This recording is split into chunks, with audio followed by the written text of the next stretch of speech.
Fire in the West has reached epic proportions. Wildfires have grown bigger, hotter, and more destructive. Last year alone, 10 million acres of public land burned in the United States. It was called the most severe fire season in modern history. Now that we're losing 500,000 acres at a time, it only takes a few decades for all of the forest to burn under catastrophic conditions. Out-of-control fire touches every aspect of the landscape and our lives. When it comes to losses, fire is personal. Things weren't just burnt, they were evaporated. It was really shocking, like somebody had bombed out our town. Forests across the West are unhealthy and close to collapse. Arizona is bridging long-standing divides to unite land managers, the timber industry, and environmentalists in order to restore our public lands. What I'm seeing on the near horizon is a desire to cooperate at a level that I've never seen in my career. We should all care what happens across the watershed in the forested areas of northern Arizona, because that's the source of our drinking water. And it's not only the source of our drinking water, but it's the source of the economic vitality of the state. The two most important issues that face our state right now are fire and water.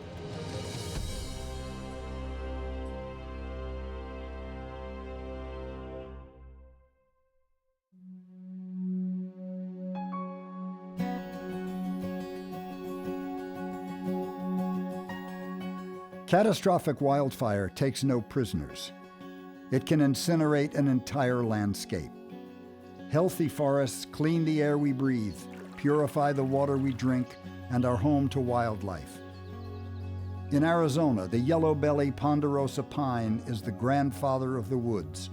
Without mature trees, the entire ecosystem is at risk.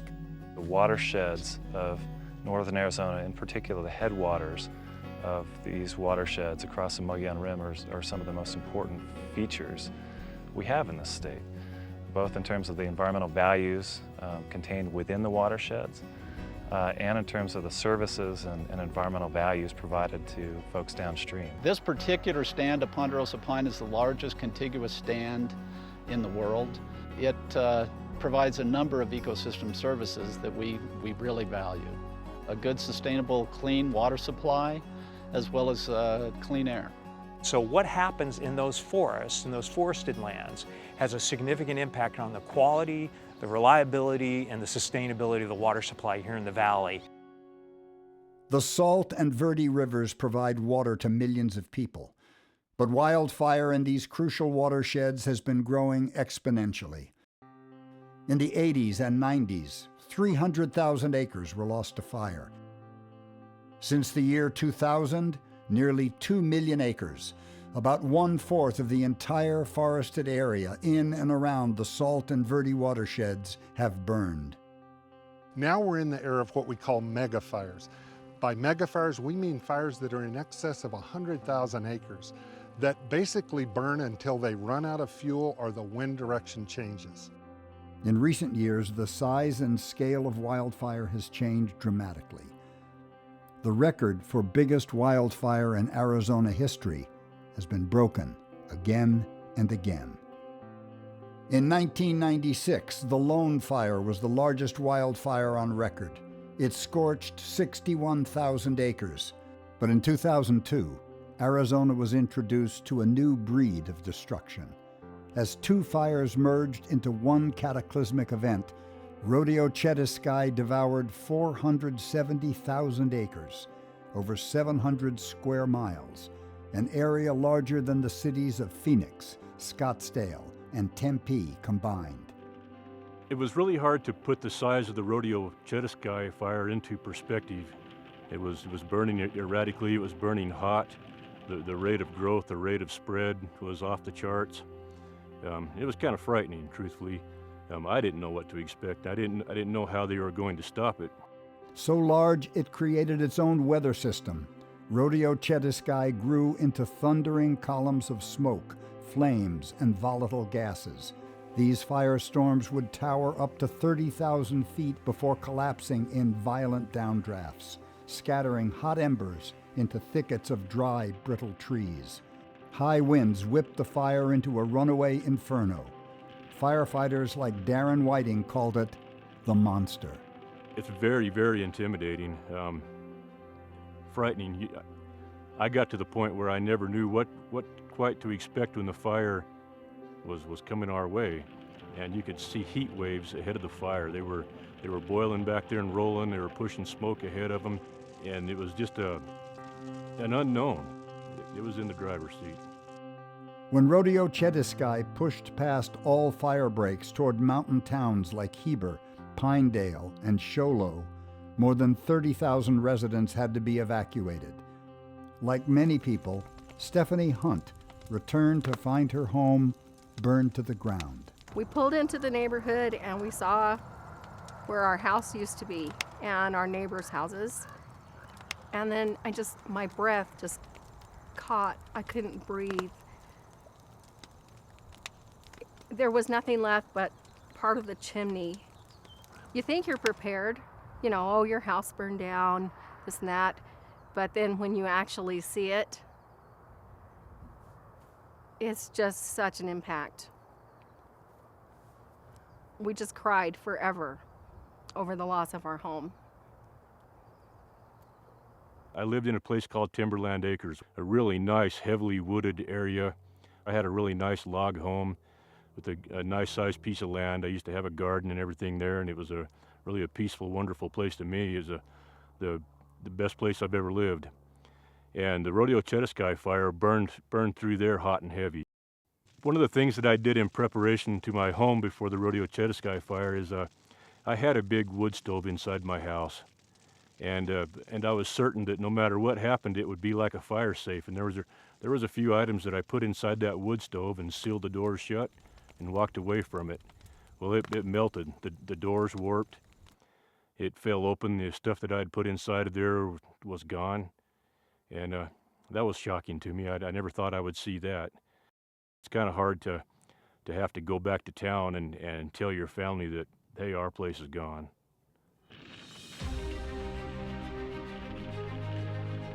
Rodeo Chetiskyi was a beast so fierce it was considered an anomaly in the world of forest fires. But in less than a decade, Arizona was hit by an even bigger burn. In 2011, the Wallow Fire devoured over 500,000 acres in one blaze. We find our forest conditions today something that historically wasn't present and ecologically isn't normal or natural. Megafires are primed by conditions that have been brewing in America's forests for over 100 years.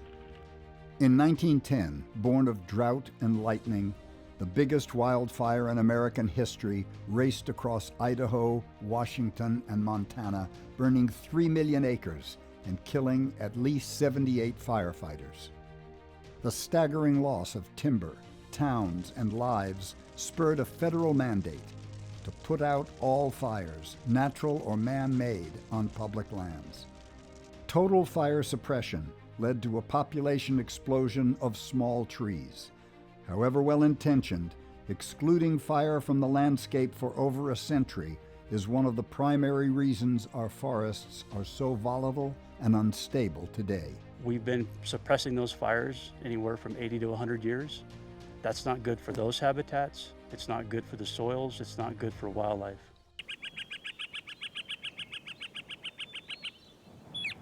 When settlers arrived in Arizona, the forests were open and park-like, with 20 to 30 large trees an acre. Now those stands are overgrown with 1,000 trees per acre or more. Small trees compete for sunlight and water, and quickly become kindling to fuel a raging fire. We essentially loaded the landscape up with highly flammable trees. In a way, that's sort of like having a 5-gallon gas can set about every 4 feet through the forest that are just waiting to explode. So with the amount of fuel, our fires burn much more severely, much hotter, and they're much more destructive. The other thing about these small trees is that they provided what we call a fuel ladder. So fires that once would have burned through the understory, grasses and wildflowers, now can climb up this ladder into the canopy of the old growth trees. And of course, the old growth trees are terribly important for the natural ecological functioning of Ponderosa pine. Ponderosa pine evolved with frequent low-intensity fires that stay on the ground. But canopy or crown fires that move across the treetops are unnatural in a ponderosa forest. Once a fire is big enough to get into the crown of a tree, it burns so hot it kills all living things down to the soil. It was kind of eerie to come out here. There was no insects, there was no ants, no anything. And in fact, there was not even any birds flying over these areas. When you walk out here, it was just utter silence. The soils are the base component for all of these watersheds. Without soils, we don't have everything else that wildlife needs, including the streams. Soils are the foundation of life in the watershed. Without healthy soil, all wildlife, from elk to eagles to insects, are left without food, water, and shelter. These habitats are critical to the wildlife populations throughout the state. If we don't have the habitat for them, then we're not going to have the animals. We had this cow elk that it had a young baby that came in, and the entire underside of her stomach and legs were totally burned, but was unwilling to leave her baby when the fire came through the forest. It just helped me understand that there was so much impact to this, to the wildlife, to the people, to the forest, to the ecosystem, to the water. Those feelings are still being felt 15 years later. People are still feeling the effects of this fire.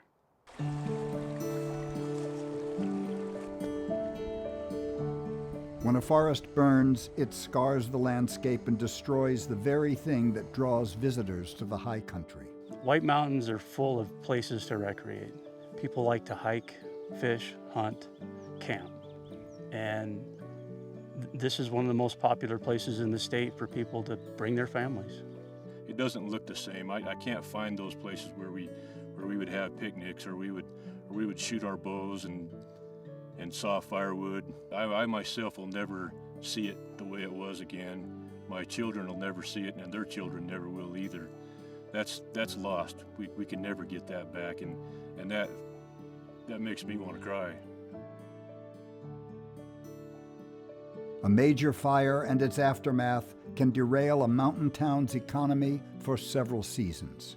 In Sedona, we're surrounded by the Coconino National Forest, so having healthy public lands is critical not only to the success of our economy, but also our quality of life.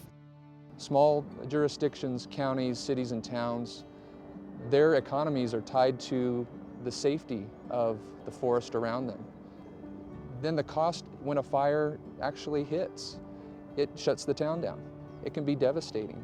The slide fire had a tremendous impact, a tremendous negative impact on Sedona's economy. So when that hit the national and the worldwide media, immediately tourism came to a halt. And we estimate that from the moment that the fire started in May, all the way through the closures of the recreational sites, that Sedona lost about $100 million.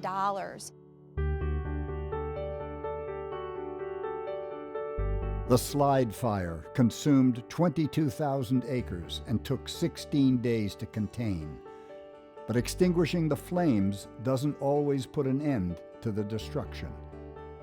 Healthy forests filter and store water, but when heavy rains fall on a charred landscape, water scours the ground and can cause catastrophic flooding throughout the watershed.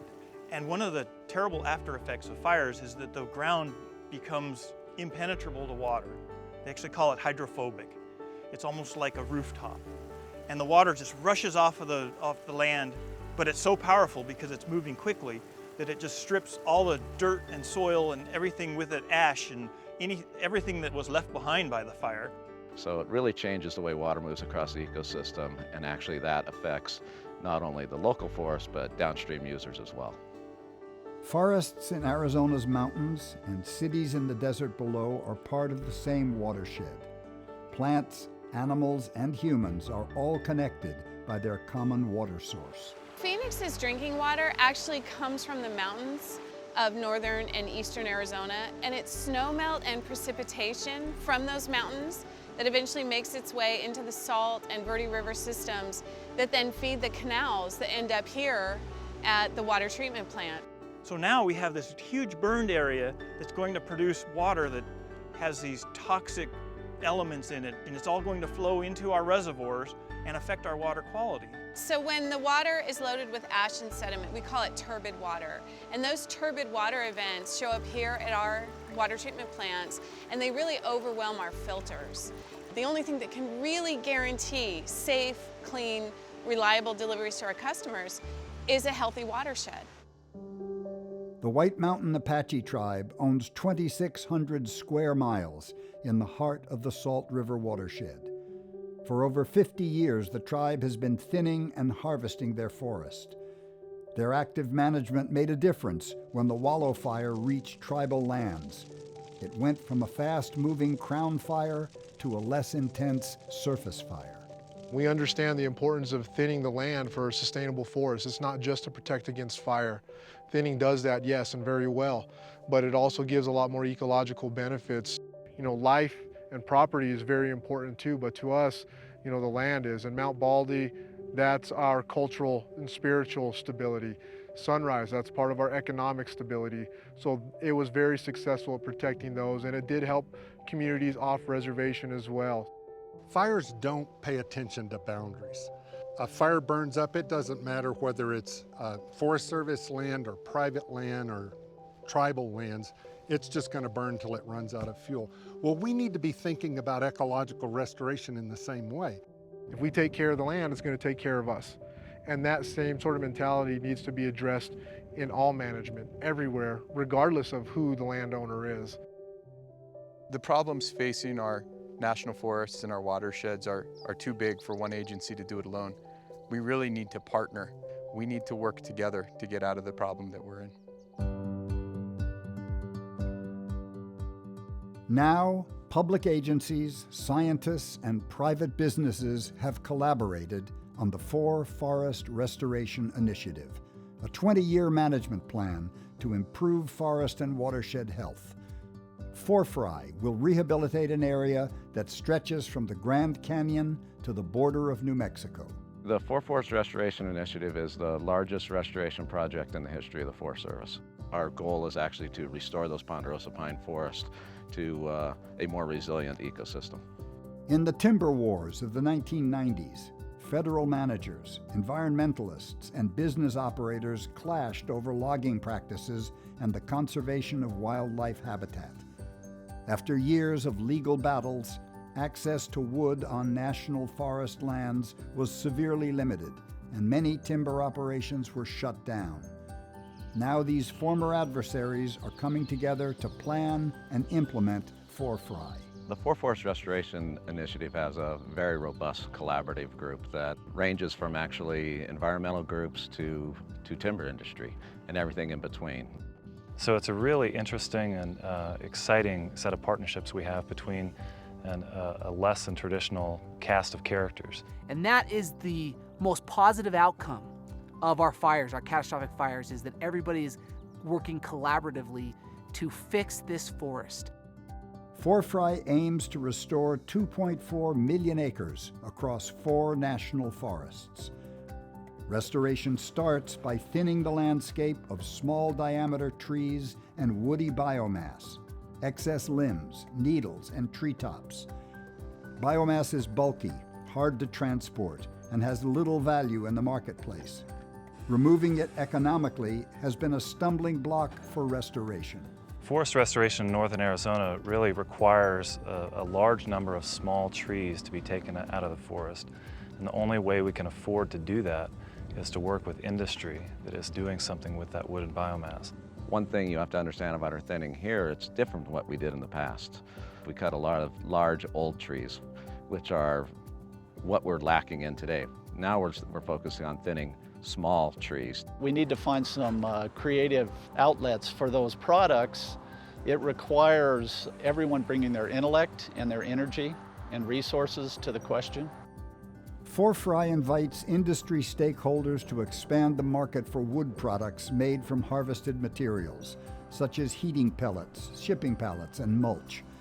This partnership between the public sector and private business is a new model for forest management, one that aims to benefit both the land and people. Forest restoration requires entrepreneurship. You can't do any of the things that we want to do for the ecology and all the other things that are related to forest health if you don't have a strong industry going in and actually implementing what we want done. We are at a historic moment in this process. We have been working very diligently for several years to come up with a solution to this really difficult problem. And this last piece, this what are we going to do with the woody biomass, is really key to solving the entire puzzle. One innovative new market is to use biomass to make electricity. Renewable energy made from fuel that would otherwise be tinder for wildfires supports both restoration and industry.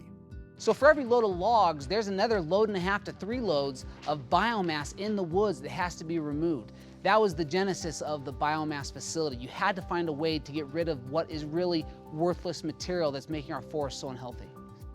When woody biomass is burned in a power plant with its pollution control equipment, the air emissions are significantly reduced. They're not zero, but they're significantly enhanced from a catastrophic wildfire where there's no pollution control equipment to help control mercury, VOCs, particulates, or other pollutants. Biomass power is still more expensive to produce than electricity made from fossil fuels, but it has added benefits. Restored forests absorb more carbon from the atmosphere and reduce the risk of massive emissions. We think that this particular project offers a terrific opportunity for us to not only solve the issue of forest restoration, but also to reduce our carbon emissions for ourselves, our community today, but also for our grandchildren and future generations. It is so important for local economies to be able to utilize and have an access to the forest that surrounds them and make their economy a better thing, not only for them, but for the state as well. Now that we have that biomass plant, so many of our other things that we're doing relate to that business. So this sawmill, for example, was put into place in order to support that biomass facility, in order to subsidize the cost of thinning. The industry is very important to the tribe. We work with our own sawmill on the larger logs. We take some of the biomass and the smaller material up to Forest Energy, the pellet plant, the Novo power plant out in Snowflake. We have to work with those industries. We have to provide for them because if they don't have from us, they're limited on their other forest projects. And we need that too. We have to get it off the land so that we have that healthy, sustainable, growing forest.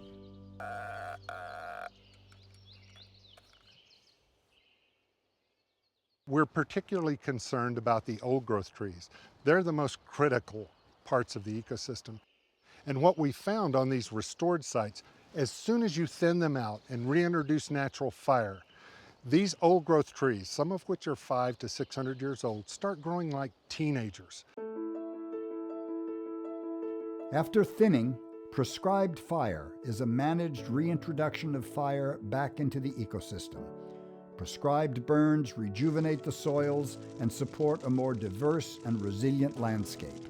We want fire back into these forests. We want fire that's frequent, that's low intensity, that's safe, that's beneficial, and that's necessary for the health of these forests. We have our fires that occur every so often, and we're able to manage them, and they actually give benefits. They do more good than harm. If we can get to the point where we can let these fires burn naturally, we will have achieved the restoration that is so vital to protecting these watersheds. In the early 1900s, farmers in the deserts of the Salt River Valley were keenly aware their livelihood flowed from the high country. These settlers petitioned Congress to create the first forest reserves in the Arizona Territory, specifically to protect their water supply. Historically, it was all about agriculture. Today, now, we've urbanized. Instead of growing crops, now we're growing businesses, we're growing residents, but they all require a long-term, reliable, and sustainable water supply. It's critical to certainty when it comes to investment within the Valley of the Sun. There's a very direct connection between the health of the forests and the health of the Phoenix economy and quality of life. We as Americans have a real treasure. We have 193 million acres of national forests. There's not any other country that has that amount of public lands that we can go out and enjoy anytime we want for free. We need to protect them. We need to make sure they're healthy, and we need to make sure that future generations can go out and enjoy them. When we're done with this, we will have developed a way to thin the forest, improved the environment, protected wildlife and endangered species, and grown local economies. I can't think of a better win for the state of Arizona. This is exciting work. This is going to transform our forests in northern Arizona in a very positive way. It's a win across the board for a lot of folks. And that's really what forest restoration needs to be in our minds, is how proactive can we be? How quickly can we do this? How can we work together? Restoring resilience to our forests is a monumental task. The solutions will not be quick or easy, but the path forward for Arizona and the entire West is clear. Every time it gets about spring and the wind starts blowing, everyone's concerned that we don't have enough moisture, that we're going to have to live through that again, and nobody wants to live through that again.